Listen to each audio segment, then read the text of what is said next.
Ya, selamat malam. Gua kembali dengan review UCL yang telah berlangsung 2 hari yang lalu dan kemarin. Gua akan membahas satu persatu, mulai dari Manchester City melawan Borussia Dortmund. City lawan Dortmund berakhir dengan skor 2-1 untuk keunggulan City. Gua melihat Borussia Dortmund ini ada perlawanan melawan Manchester City, sesuai dengan apa yang gue bilang sebelumnya, bahwa gue yakin akan menjadi laga yang seru, dan gue yakin Borussia Dortmund akan melakukan perlawanan yang cukup ketat terhadap City, dan akhirnya benar.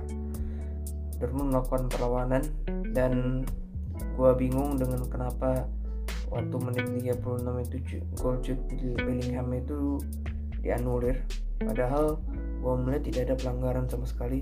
Tapi ya sudahlah, memang sudah berakhir. Gol dari De Bruyne, asis Riyad Mahrez itu cukup bagus ya golnya ya. Lalu Royce mencetak gol, dan Foden mencetak gol akhir yang membuat kaget Dortmund. Kalau kita akan bahas statsnya aja ya. Statistiknya 5-3 shot on target, unggul City 5, Dortmund 3. Block shot 2-2, possession 59% 41, unggul City. Kalau gue melihat dari kayak permainan City ini, dengan mereka menurunkan false nine seperti Bernardo Silva di depan, ada satu kekurangan yang memang gue rasa ada di dalam jati diri Manchester City selama ini, karena umpan-umpan jadi rada bersalahan, dan Dortmund pun juga memang kuat banget lini belakangnya ya. Mereka tidak bertahan tapi mereka counter attack, mereka berani menyerang. Jadi gua rasa memang ya hanya faktor unlucky yang membuat Dortmund di sini kalah, tapi mereka mendapat gol tandang, dan mungkin pas nanti leg kedua mereka hanya butuh menang 1-0 saja itu udah lolos Dortmund, karena gol tandangnya Dortmund 1, City 0. Jadi ini akan menjadi laga yang seru untuk leg kedua, dan gua rasa ini akan menjadi yang dinanti-nantikan juga di pertandingan City melawan Dortmund ini. Kalau kita melihat dari susunan pemainnya, City dengan 4-2-3-1 ya seperti biasa, memang mereka cukup baik ya. Nah, Borussia Dortmund ini tanpa Sancho mereka menurunkan Ansgar Knauf. Inilah pemain yang tipikalnya sebenarnya cukup oke skillnya ya, tapi ya balik memang butuh proses buat pemain seperti dia ini, butuh waktu, apalagi dia jarang dimainkan. Kiper Dortmund juga bermain cukup oke kemarin, Marwin Hitz. Kelihatan banget memang City kesusahan untuk menjebol gawang Dortmund ini, karena Marwin Hitz melakukan beberapa penyelamatan yang cukup baik, dan memang ya patut diapresiasi perjuangan Dortmund atas lawan City ini. Lalu kita ke match kedua. Match kedua adalah Real Madrid melawan Liverpool. Nah, Madrid melawan Liverpool ini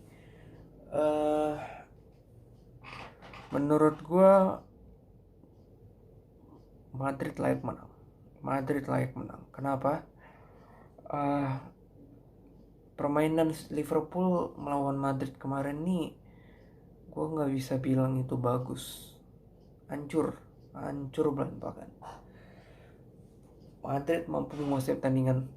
Padahal ya, kalau gue lihat itu Madrid ini tanpa diperkuat Ramos dan Varane, dan Liverpool tidak mampu juga mencetak gol. Terbukti, kita lihat statistiknya. Shots on target Madrid adalah 6-1, hanya 1 Liverpool. Padahal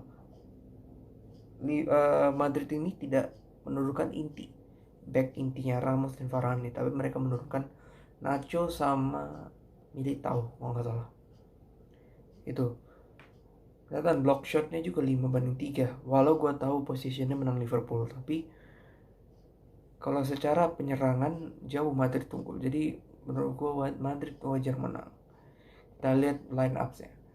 Line up-nya seperti biasa 4-3-3 Real Madrid. Tidak ada perubahan, menurut gue memang sangat layak, permainan cukup bagus. Nah, Liverpool ini masih menurunkan pemain muda, Nathaniel Phillips. Nah, yang menurut gue malah Nathaniel Phillips ini malah jadi beban tim, karena tidak mampu juga melawan kayak seperti Vinicius yang memang yang gue akui dia mencetak brace. Gue akui kualitasnya bagus memang. Benzema juga sebagai penopang juga luar biasa. Itu pun Asensio. Dan memang kelihatan banget Liverpool nih hancur total gua. Ya, gua paham memang Liverpool habis didera kemenangan 3-0 lawan Arsenal, tapi itu semua tidak menjamin bahwa akan melawan Real Madrid Liverpool bisa meraih kemenangan, dan akhirnya kalah walaupun mereka masih mencetak 1 gol tandang. Jadi dengan catatan Liverpool harus menang 2-0 lawan Madrid, sepertinya menurut gue tuh akan jadi hal yang sedikit lebih tricky untuk melawan Madrid ini, karena Madrid ini ya favorit di Champions League ini. Oke, itu analisa Madrid melawan Liverpool. Kita next ke Bayern Munchen melawan PSG yang tadi kemarin malam ya. Bayern Munchen lawan PSG memang kelihatan banget tanpa Lewandowski Bayern Munchen drop ya. Kelihatan menit 3 sudah kejebolan oleh Mbappe dan Marquinhos juga kejebolan. Sudah 0-2 unggul PSG. Itulah memang rasanya kehilangan striker yang sangat tajam dan terbukti mental jadi down untuk Bayern Munchen.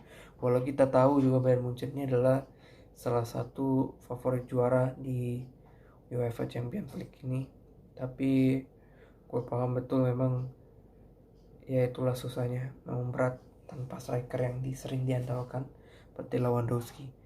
Sedangkan PSG menurunkan full team di sini, kelihatan ya Navas, lalu Drogba, Marquinhos, Kimpembe, Diallo, Gay, Pereira, Drexler, Neymar, Di Maria, Mbappe. Lini depannya aja sudah tajam di situ. Sedangkan Bayern Munchen lini depannya hanya di depan tuh ada Choupo-Moting. Choupo-Moting itu jarang banget dimainkan. Wajar dia tidak begitu bagus walau dia mencetak gol. Gue paham dia bisa mencetak gol itu. Lalu nah, satu kesalahan dari Bayern Munchen ini adalah harusnya Lucas Hernandez itu ditarik. Lucas Hernandez ini kalau melawan Mbappe pasti mati. Harusnya Alphonso Davies yang cocok untuk menggantikan Lucas Hernandez, karena kecepatan dari Mbappe dan Alphonso Davies itu sama merata semua. Itu yang bisa membuat Mbappe out, mati Mbappe. Tapi ya mungkin statistik Hansi Flick juga memang ia mencoba Lucas Hernandez, ya, itu adalah keputusan ia, dan gue merasa nggak cocok aja Lucas Hernandez ini di pasang gitu ya gue. Dengan hasil PSG mengalahkan Munchen ini, bahwa leg kedua ini akan jadi hal yang berat buat Bayern, karena mereka harus mencetak 2 gol untuk langsung lolos. Karena kalau mencetak 1 gol tetap PSG lolos karena sesi away. Kita lihat statistiknya sebenarnya gue melihat ya, total shootnya adalah 31 shoot, tapi hanya 14 yang on target dari Munchen. Dan memang gue akui, gimana ya, Keylor Navas itu sangat baik dalam save-nya, kelihatan banget. 14 on target ini memang gak tanggung-tanggung ya. Sedangkan PSG hanya punya 6 peluang dan 5 on target, itu dengan 3 gol, itu hal yang luar biasa juga. Possession juga 60 banding 40 gol Bayern Munchen. Ya possession tuh kalau menurut gue possession itu menang wajar, tapi hasil tim kan kalah jadinya. Ya menurut gue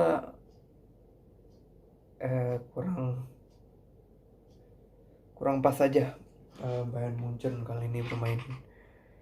Ya kurang, tidak seperti biasanya Bayern Munchen bermain. Lalu kita ke match terakhir, Porto melawan Chelsea. Nah ini yang gue bilang, Porto lawan Chelsea kemarin laganya laga seru banget. Gol Mason Mount itu, umpan Jorginho itu ajaib menurut gue. Ajaibnya bukan di Jorginho tapi Mason Mount. Mason Mount tuh berputar, lalu dia menceplokkan bola ke sudut kanan kiper. Jadi itulah membuktikan gue mungkin gue belum pernah bahas juga ya, waktu Lampard memperkuat Chelsea 14 pertandingan, setelah itu kalah. Karena kenapa? Taktiknya nggak jelas gitu. Tuchel dengan setelah 14 pertandingan ya, pas kalah lawan WBA, setelah itu mereka rombak semuanya, berubah taktiknya, dan kelihatan memang sedikit berubah. Walau masih bermainnya di masih mengandalkan sayap gitu. Gue melihat juga Reece James sama Chilwell bermain sangat baik. James yang biasanya mediocre banget, umpan yang gak jelas kemana-mana, ini sekarang bisa mengeluarkan skillsnya, itu udah luar biasa. Apalagi Chilwell itu gol kedua menit 85, kesalahan Porto bisa dimanfaatkan dengan baik, itu adalah hal yang luar biasa buat Chelsea. Kalau kita lihat statistiknya itu sebenarnya Porto lebih banyak shootnya, 12-6, tapi lebih efektif Chelsea gitu. Sebenarnya gue juga ngeliatin Chelsea kemarin main tuh sebenarnya hancur-hancuran, tapi ada satu faktor yang memang yang Porto tuh nggak punya dalam diri Chelsea gitu. Nah, itulah yang membuat Chelsea bisa menguasai pertandingan dengan baik dan bisa memenangkan pertandingan ini. Ini jadi modal untuk Chelsea melawan Porto ini, karena leg kedua nanti walaupun netral ya, tapi Porto setidaknya harus mencetak 2 gol untuk masuk extra time. Dan menurut gue ini adalah hal yang susah menurut gue. Karena kenapa? Pasti akan lebih bertahan lagi Chelsea ke minggu depan untuk leg kedua itu. Karena gue paham betul setengah kaki sudah ada di semifinal, dan gue paham ya pastinya akan sangat berat untuk Porto untuk melaju ke babak selanjutnya. Mungkin kalau kita melihat line ups ya, Porto ini sebenarnya menurunkan pemain terbaiknya ya. Ada Mbemba, Pepe, lalu ada Jesus Corona, Marega, Otavio. Terutama Otavio ini bermain kencang banget. Memang dia luar biasa. Gua akui visi permainan Porto sangat baik, tapi dengan Chelsea yang mainnya bapuk, hancur-hancuran. Tapi gue paham betul, memang ya inilah sepak bola. Memang nggak mudah kita bisa menebak bahwa tim itu bisa cepat bermain dengan baik ataupun enggak gitu. Dan gue lihat Chelsea juga yang melawan Porto ini, yang gue kurang suka ini adalah si Werner dan Havertz, dua Jerman ini tidak sesuai harapan penampilannya. Menurut gue cuman Mount yang bagus di sini sama dengan Chilwell. Gue itu adalah man of the match Chelsea lawan Porto ini. Havertz juga ngumpat enggak, Werner juga kecepatan doang tapi gak bisa nerobos ya, itu susahnya, makanya cepat diganti. 65 langsung diganti Pulisic dan Giroud, dan itu lebih maju. Tambah lagi Kante dimasukkan gantikan Mount, itu lebih kuat lagi dan terbukti jadi gol untuk Chilwell. Nah, Mendy juga bermain dengan baik. Mendy berapa save ya? Tadi ada 3 save yang luar biasa dari Mendy, yang wow, back to the perform. Nah, itu dari Mendy. Dan ini akan jadi laga yang juga seru nanti untuk leg kedua. Kita nggak tahu. Mudah-mudahan ya Chelsea akan bertahan dengan permainan ini terbaiknya dan bisa melaju ke semifinal.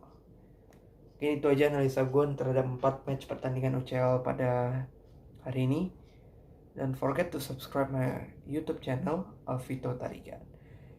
Terima kasih udah menonton dan selamat malam.